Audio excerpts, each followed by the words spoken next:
everybody. Welcome back to the Winner Circle. I'm Derrick Lavasser. And I'm Cody Calafieri. And we are here to talk about the 7th evicted house guest, Derrick X. And I say talk about and not with because he's not technically with us. As we mentioned last week, what we're doing, the format, we didn't go into the details too much, but we have to send our questions to CBS. CBS then has someone there who relays those questions to Derrick X. So as you already know, if you watched last week's episode, we are basically playing the recording in the background and reacting to it. It's kind of the best we can do. Yeah. It's not ideal. We both admitted after we recorded last week that we really enjoyed the face-to-face interaction. It's a lot more fun, but we understand the reason behind it. He's now in jury. He's the second jury member. We don't know with 100% certainty that there isn't a jury buyback, although we both don't think there is.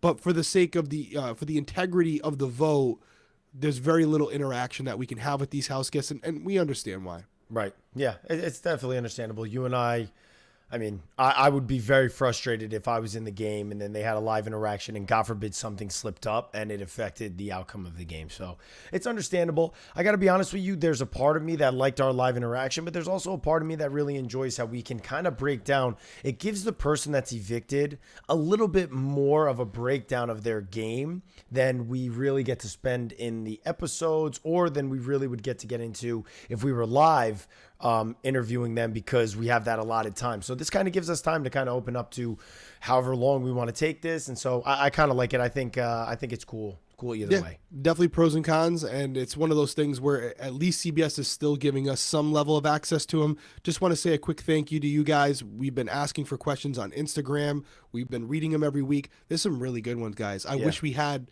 20, 30 minutes with Derrick X and all the other house guests to ask all of your questions, because there's some questions in there where we're like, damn, that's a good question. There was one this week about alliances where we knew it wouldn't fly because CBS would say, oh, you're giving too much away.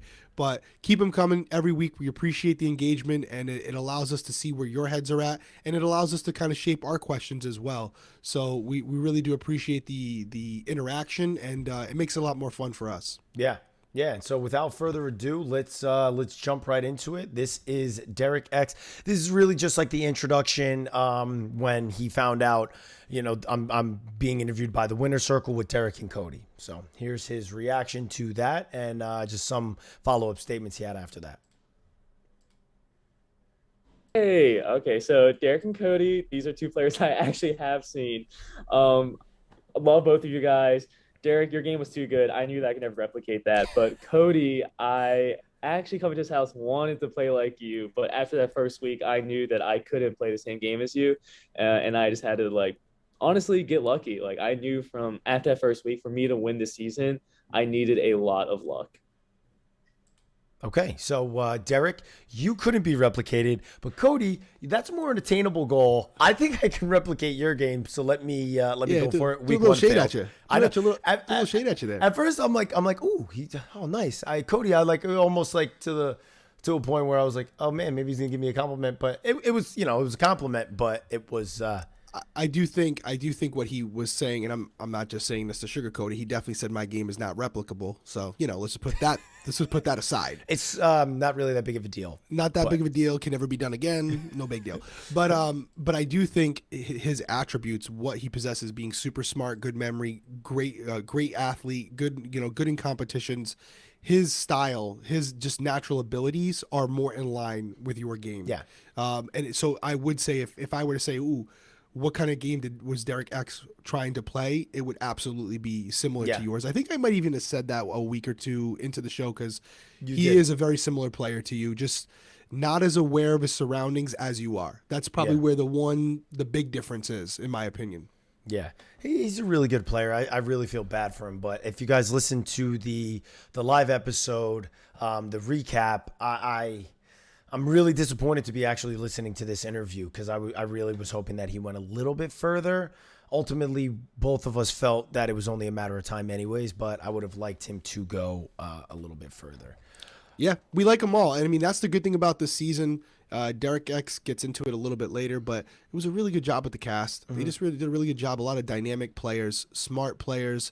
There's not a lot of duds in there. Everyone's kind of there to play the game. So overall, good. Just like everybody else, we said we're not just saying it to say it. If there was someone on there we really didn't like, you guys would know. It would show even if we didn't say it. But Derrick X was one of the good ones, and you can tell just from watching this interview as he's interacting with us. Very charismatic guy, easy to get along with, and it's easy to see why he was liked in the house. Correct. So that brings us to our first question, which again, as you guys know, just to preface this, we ask the same questions. There's 4 questions that we ask similar to each house guest just to hear their different perspectives because each of them play either a week longer, a week shorter, go to the end of the game, almost make it to maybe the final 3. And so I think it's cool to give you guys a perspective because each of these people are very different and had very different games. And so the first question, as always, is what were your expectations before going into the house? And now that you've been in there, were those expectations met? And if not, how are they different? And here's his answer. Different. This isn't even like game related. The biggest expectation that I had was that I wasn't going to like anyone in the house, like actually like at a genuine deep level, someone that I would hang out with like daily when I left the house. And that expectation was completely shattered. They hit it out of the park with casting this season. You guys could tell from week 1, love Travis. From day 1, love Travis. But ultimately, that was our downfall. And then, like, as I continued through the game, like Tiffany, Hannah, Claire, we ended up growing like very deep friendships. So I think that was the biggest thing for me is I did not expect to form genuine connections coming onto the show, but these are people that I would honestly hang out with, visit any day of the week.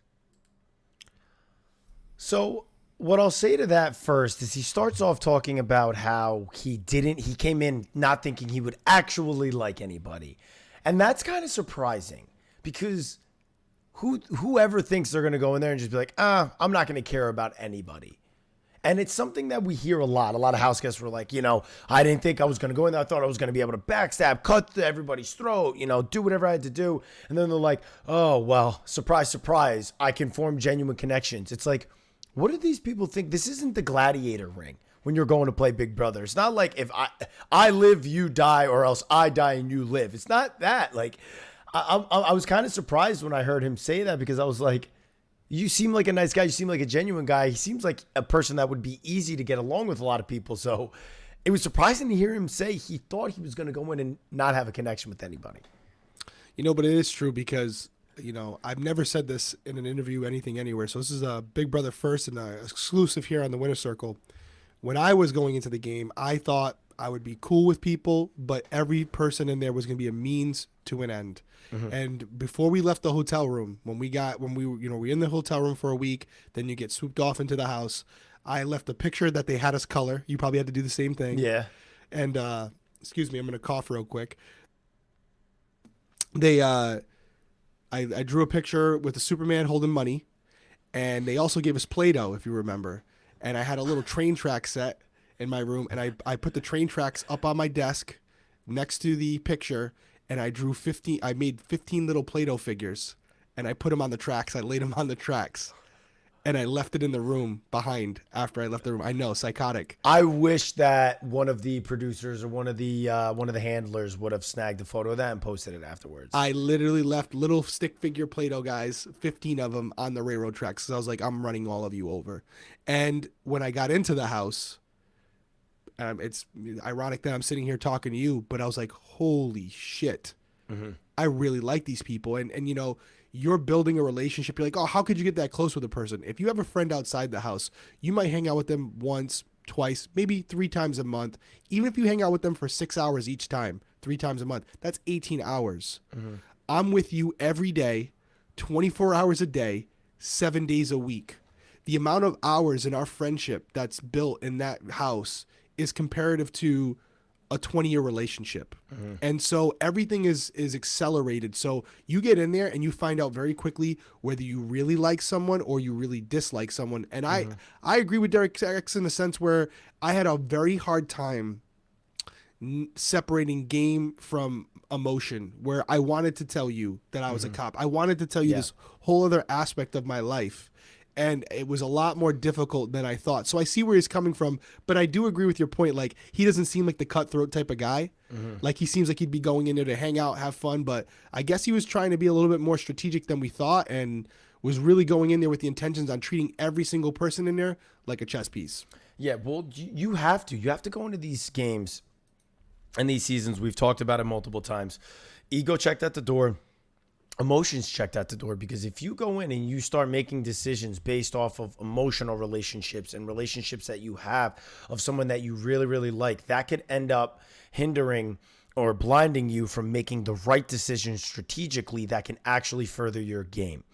And so that, I think, was a part of what his downfall was, because I think personally he got so tight with Hannah that he was blinded by what actual information and what was actually going on in the house. And you can never allow that to happen, no matter how close a person is. And after the first time, and I played very emotional, very young, very immature, grow up a little bit, go in with a different perspective, different mindset the second time, you figure out very quickly, okay, I went in there the second time and was like, I know I'm going to be very friendly with everybody. I know I'm going to have great relationships. That's not what I'm worried about. But I'm going to, at some point, have to cut anybody that I'm working with. And they need to understand outside of the house that it was a game. And if they can't take that outside of the house, then hey, the relationship wasn't as real as I thought it was. And so I knew going in the second time that was going to be the case. And so if anybody is listening that's going to be in the future, just understand that difference. It's not about going in and realizing like, oh, I'm going to backstab, I'm not going to like anybody. You have to genuinely like people, but you have to then put the emotions aside when you're making game decisions. I want to get into your head for a second, because I think this is a real opportunity that I don't want to miss. And I don't think that you and I have ever spoken about this in detail, but on season 22, you had two friends, people that you were close with, but the bottom line was you had known Nicole for years, and you were still able to make the decision you needed to make and cut her, which was very difficult for you. We saw that. Yeah. Walk us through real quick, because I'm sure if I were to ask Cody before he went on 16, if he was in the end with a guy who he knew had a very good chance at winning and a girl who had very little chance at winning, who would he take to the end? That Cody, not knowing those people, would say, I'm taking the girl that I can easily beat. So walk our listeners or viewers through the emotional toll it takes on you to make a decision like that. Like that night, you already knew going into that night what you were going to do, but how did you arrive at that conclusion? What really played into that? Because clearly it wasn't purely game.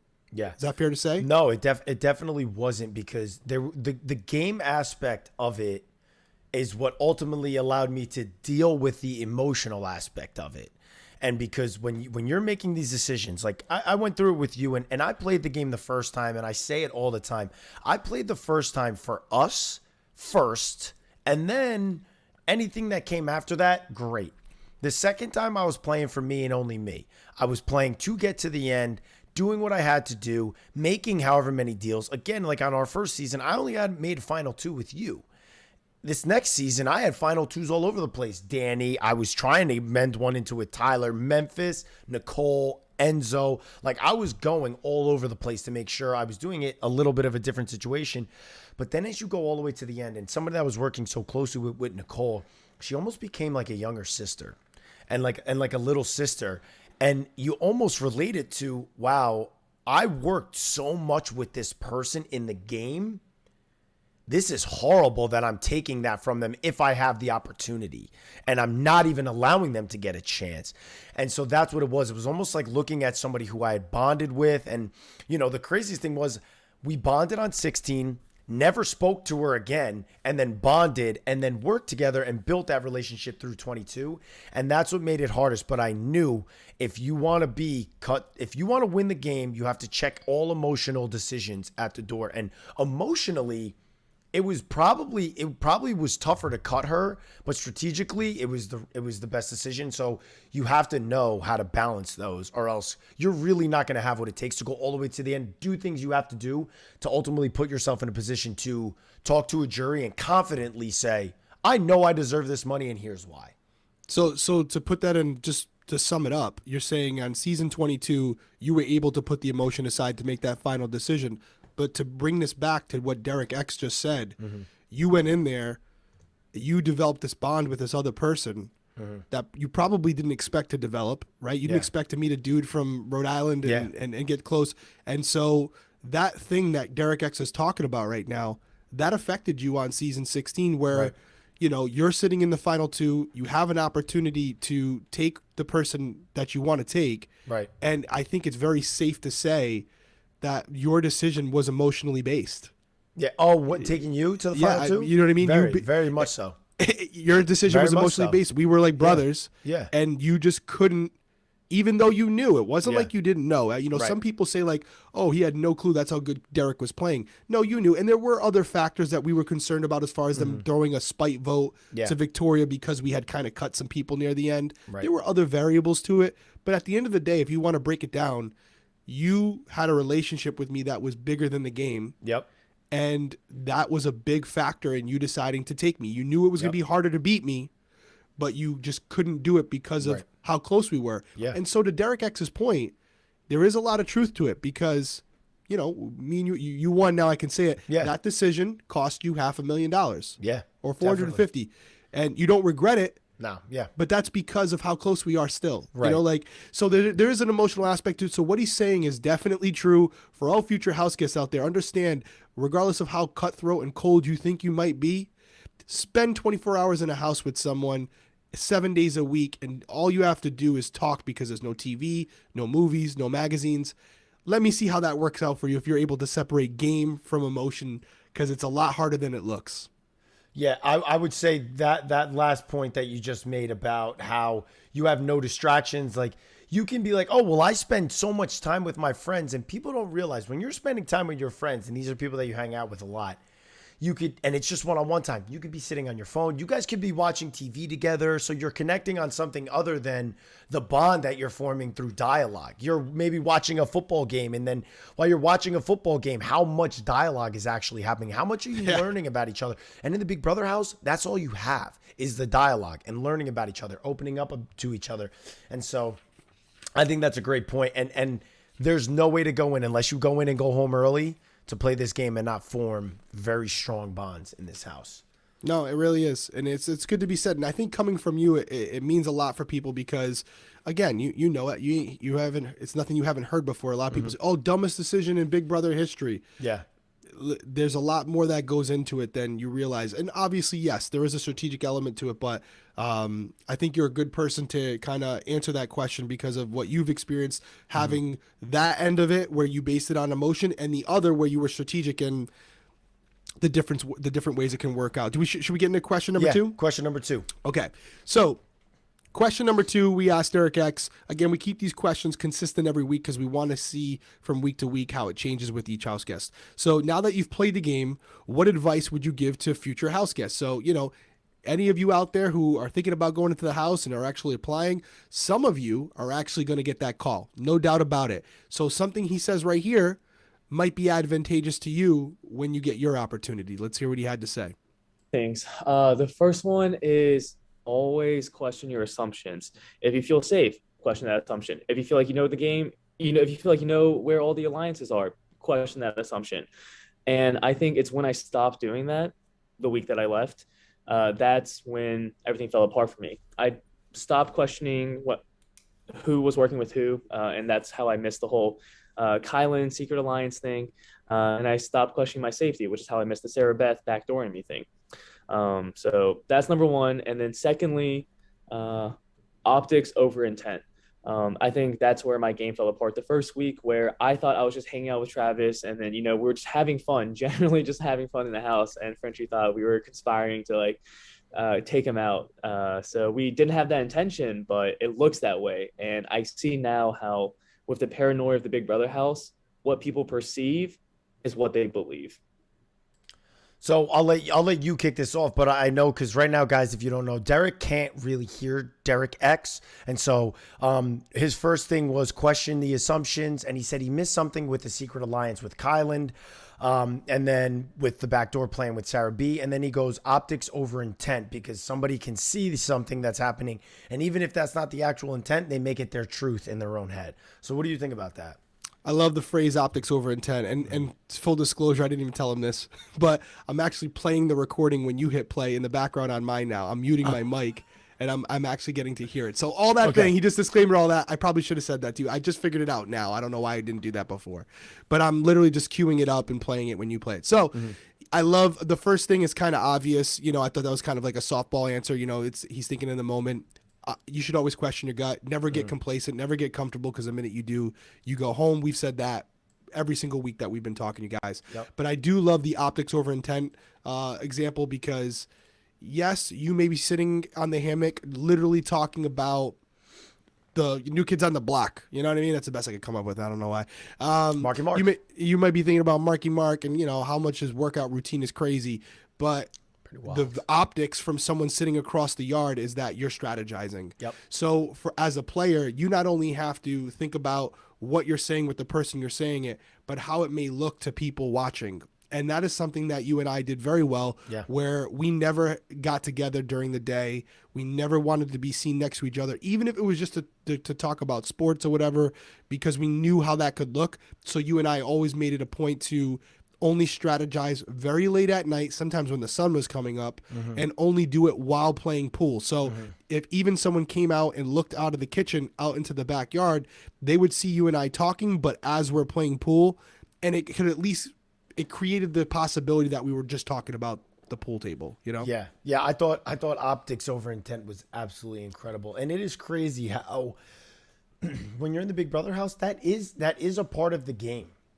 It is a part of the game, because you also do need to be aware of that, because you need to be aware, all right, every time the backyard's open, they're over there by the hammock, or this group is together. You need to be aware of that.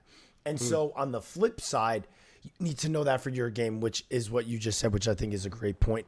The question, the assumptions, you know, yeah, obviously. It's more so go into this house and never feel like you are actually too safe. And honestly, just my biggest thing on this question, your assumptions, it's like, dude, you nominated SB 2 weeks ago. She now won the HOH. There's not even like question your assumptions. You should always think in worst case scenario. Worst case scenario every single time, and then you'll always be a step ahead. I will say this. Something we can take away from this. This just shows how good of a game the Cookout is playing. Because here's a guy who's cognizant of this and is looking around, looking at the optics, trying to pair people up. And, you know, as far as we know, he never, based on optics, was able to put together that Xavier and everyone else, you know, Tiffany, all these people were in this large alliance. Because in a question he answers later, you're going to realize that he has no clue about the Cookout. So very fascinating, good answer. And optics over intent. I'm not going to lie to you, Derrick X. I will be stealing that. Thank you. Yeah, that was a really good one. Which brings us to question number 3. And this was one that he did not like. But it was, if you had won HOH this week over Sarah Beth, who would be your 2 nominees and why? I'll get into it a little bit after he answers it, but this is what he said. If I had won HOH this week, okay, so nominations is hard. Like, that's one of my least favorite questions in the house, because that's not what's important. The important thing is, who do you want to get out of this house? Who is your target? Especially this week, if I had won HOH where there is the roulette wheel in play, nominations have to be it completely changes who you might initially nominate based off of the end target. So I'll say that my end target would have been X, but that doesn't necessarily mean X would have been one of my nominees.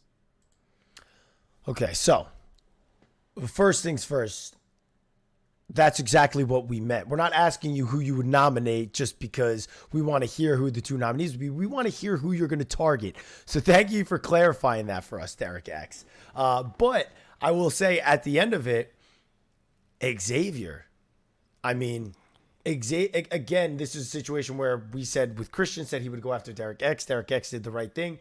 Xavier now did that to Derrick X because he really heavily wanted Derrick X out. And so hopefully we don't see this kind of snowball effect that we've seen now. Derrick X wanted Christian out. Christian went, put the target on his back. Now Xavier wanted him out. Kylan wanted him out. Hopefully that doesn't put a target on their back, because we have Xavier very high on our hit list, obviously, and we would like to see him do well. Yeah, we gotta look like Nostradamus here and have him win. Yeah, I don't know if he answered the question, like maybe he meant something different than he said, but he did say it doesn't matter who you nominate. It really does matter. It's actually everything, because think of nominations as the one window people get into your mind each week that you win HOH. It's the opportunity for them to see who you don't value as much. Where am I unless on your totem pole? Unless you're playing at a really high level where you're willing to risk putting your best ally on the block, which to my knowledge nobody rarely ever does that. Maybe once in a while, I'm sure there's some outliers, but I never even thought about putting you on the block as a nominee for like a pawn. Like it never happened. And so it's just too much of a risk. So yes, you have to still think of your end game, but who you put on the block is almost even more important, because those two individuals, if they're not your target, are going to be in the house the following week. So you really got to put into place something where you're confident that those individuals will not come after you or don't have the capability of coming after you. So maybe if we had the chance to ask him that again, we could phrase it a little differently. He might answer differently, but I would say nominations are very important. But to your point, Xavier was the target this week for him. And so Xavier pushing so hard and never fluctuating, even when Tiffany really wanted to, he never wavered, was a very smart decision on his part, because Derrick X could have won HOH the following week and he probably would have came after X. Correct. And so, these are the kind of things you want to see happening at the end of the game, because Xavier is doing what we say is very necessary if you want to go to the end and win. You are getting out the people that you feel could be the biggest threat to your game. And Xavier just did that with Derrick X. Now I hope, because we find out in these newer in the next questions, how hopefully that doesn't come back to bite him in the butt. So take us into question number 4. Yep, question number 4. And this is always a good one. I think it always, this is a question that I love on every season, especially the first part. Who's in the best position in the house right now? And who would you like to see join you next? Who would you like to see go out the door next? And so this was Derrick X's answer. Really enlightening. And I think it really explains what we just talked about on the recap episode as far as Xavier and the one issue I have with him. If you remember, I said this is the one chink in his armor. Yeah. And last week I was like, he's a little too likable. I don't know. What are we going to say about him? So you're going to hear Derrick X's response. This is a concern that I have for Xavier, and apparently it's kind of in the house too. It's so listen to what he had to say. It's a good one. Best position in the house. Right now, it's X or Kylan, in my opinion. But the thing is, so I would just flat out say X. But the problem is, I think everyone in the house says that it's X. So when everyone believes that there is this strong player, unless he really is just aligned with all of the house, I think someone's going to try to take a shot at him. And that's why I think Kylan might actually playing a better game where people are already sus of Kylan, but that's why they wouldn't take him out, so they don't think he'll win the game. So in a weird way, Kylan's playing a worse game that's better. And then who do I think is leaving the house? What was the second part? Who would you like to see following you out? Oh, who would I like to see following me out? I would love to see Hannah, Tiff, or Claire, but that's just because I want to hang out with them in jury. I hope that they stay in the game. For their game, I really hope that I see X following me out. I know it ruins my chances if there is like a jury back, but for their game, I think they have the best shot if they take out another big player. Okay. Calling out our boy at the top spot of the hit list. Yeah, he is. And I'm just hitting pause on my thing here, but there's a lot I want to dive into here. So first off, we had said the one chink in Xavier's armor is that everyone knows how great of a game he's playing, and Derrick X just confirmed that. And it's really interesting what he said, because it does appear that Kylan and Xavier are trying to play the exact same game.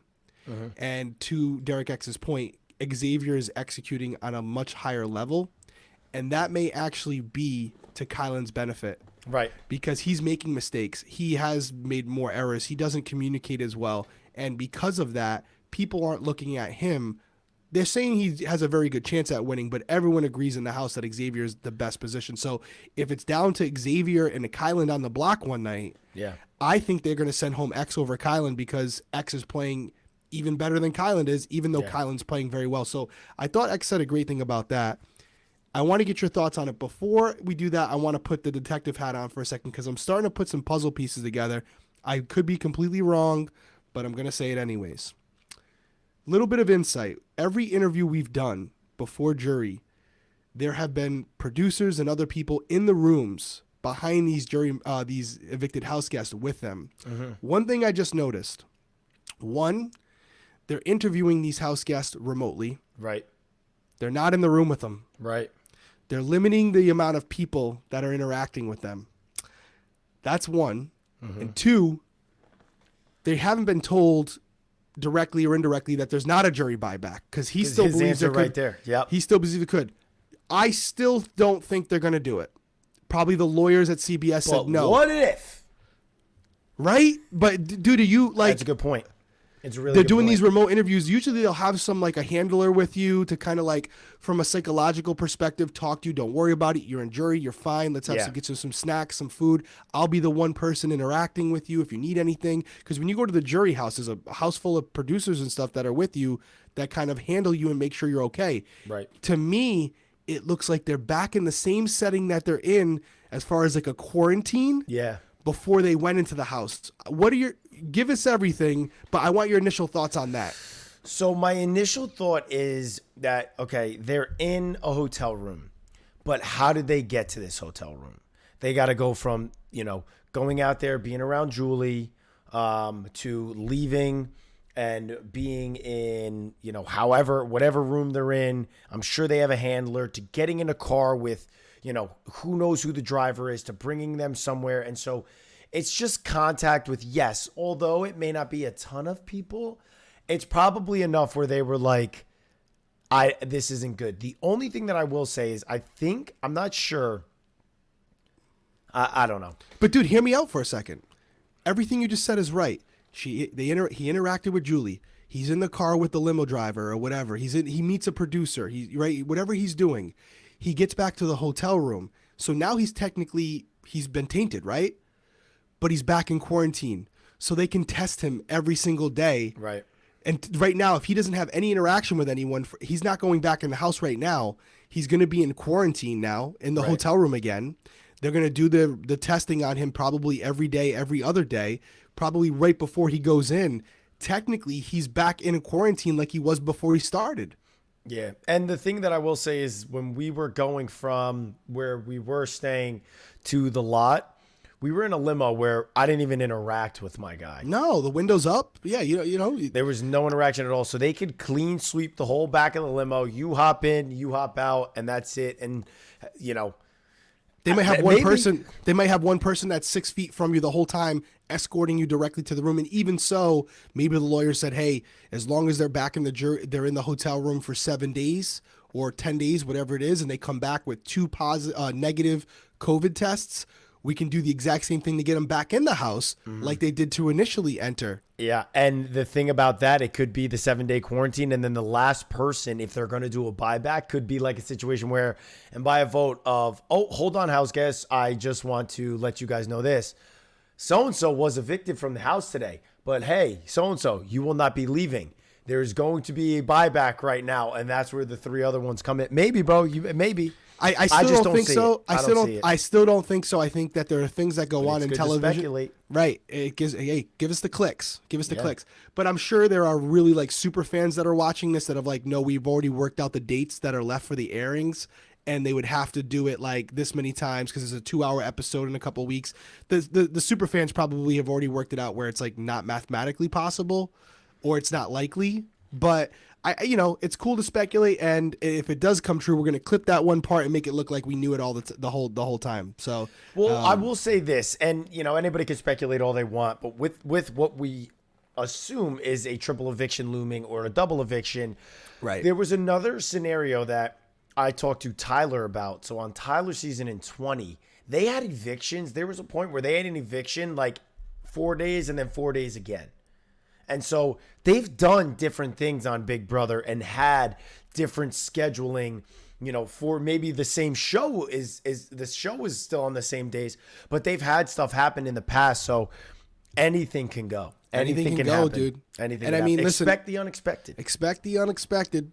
Julie Chen right there. I mean, like I said, I don't think it's likely, but it would be really fascinating. I will say that I kind of remember, I thought Julie always told the jury members when, you're out of the game right now, but you could get a chance to come back. I don't know if To get that excitement. Yeah, to get that excitement, that reaction from him. But I kind of got you off track there. What did you think about the initial response to his question as far as Derrick X playing the best game in the house, but maybe actually to his fault? Like it could actually come back to bite him. Xavier, yeah, I'm sorry, yeah. Yeah, it touches on it, like what we were saying last week and then into this week. It was that Xavier might end up being the person that no one wants to be near because they're like, there is no chance I can beat him.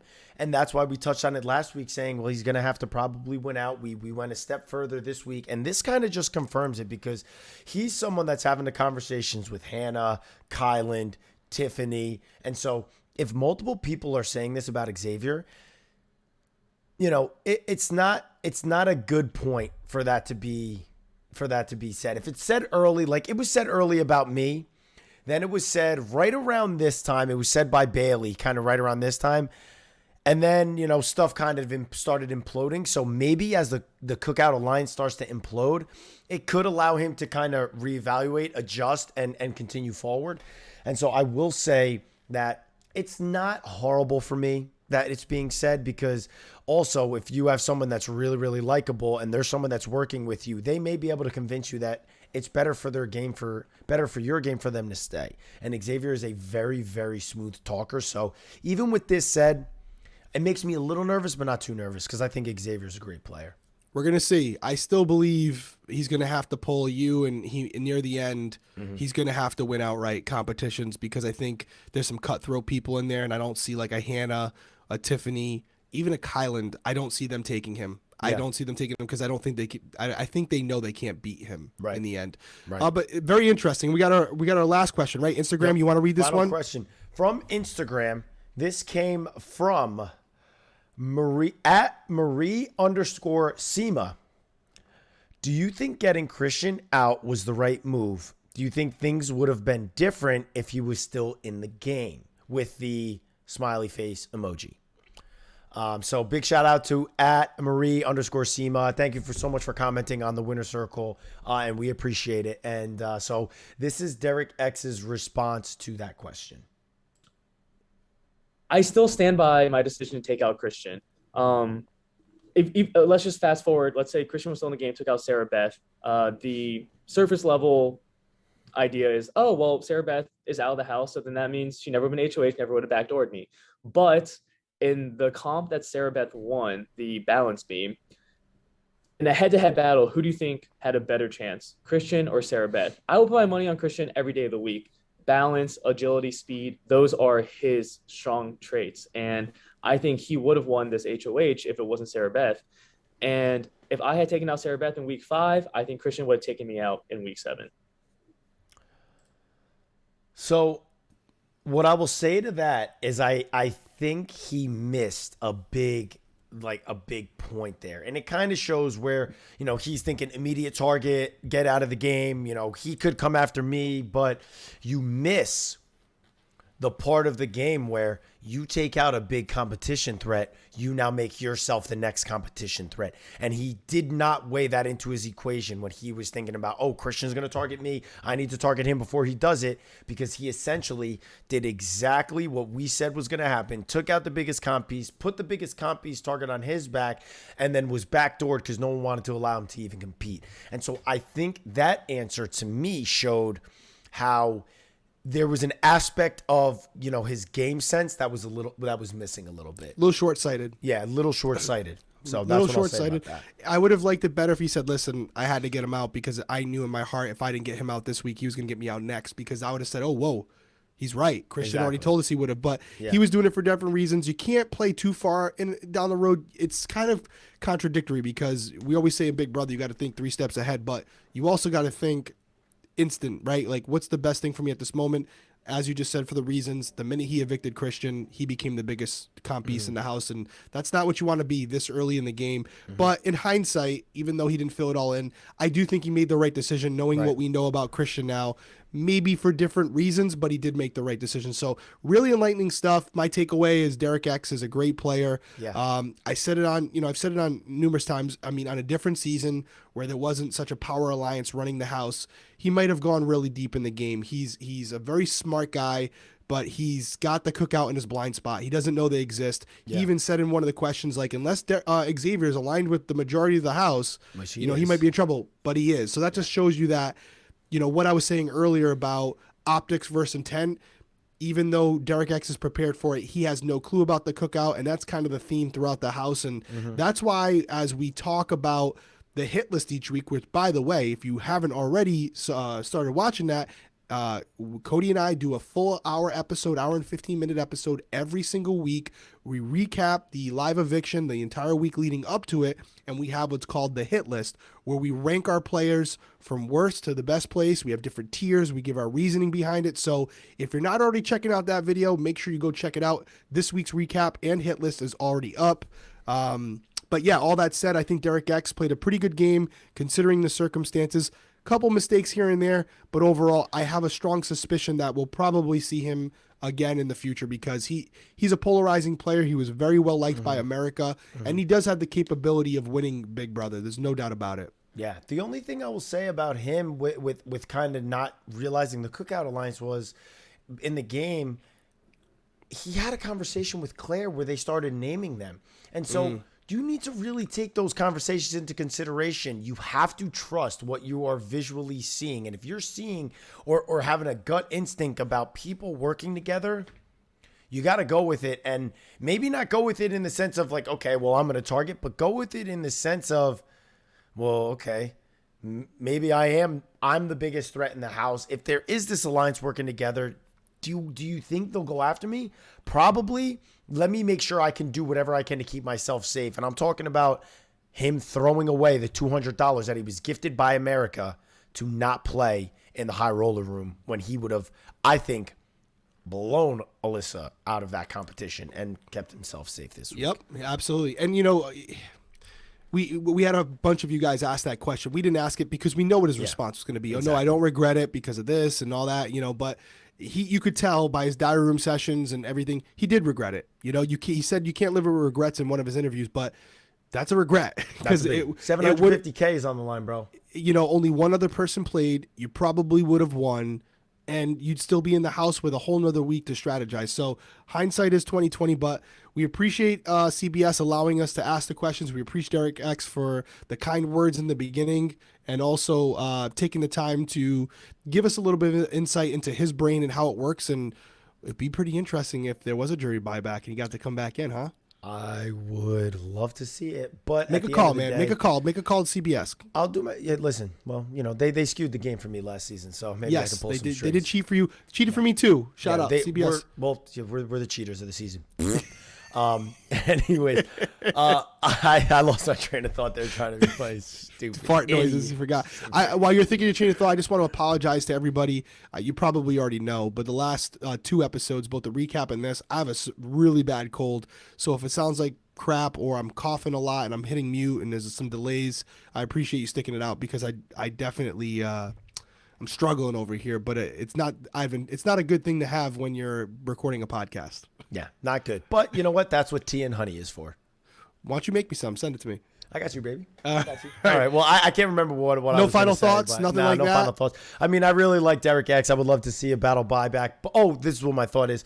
Even if he does come back, you know how it goes when the person comes back into the game. Gone. It's only a matter of time. But I will say Victor went all the way to final 5 after he came on the buyback of 18. It's possible, but with the He'll probably suffer the same fate. He'll go, and then not win a competition and be sent home. So even with a buyback happening, I don't think a buyback has ever brought somebody to the end of the game and had them win. So No, listen, It's going to be interesting to see what happens. Either way, we're getting down to just the cookout, and that's when the game really is going to start, because that's where all the strategizing leading up to that point now comes to fruition, and they get to see who made the best plan going Correct. into it. Who So put themselves in the best position. the real battle starts. So again, guys, we appreciate the love and support. If you haven't already, subscribe to the YouTube channel. If you're listening to on audio, please do. If you're watching on YouTube, please, like, comment, subscribe. And if you really, really want to help us out, head on over to your podcast platform, preferably Apple Podcasts, like the video,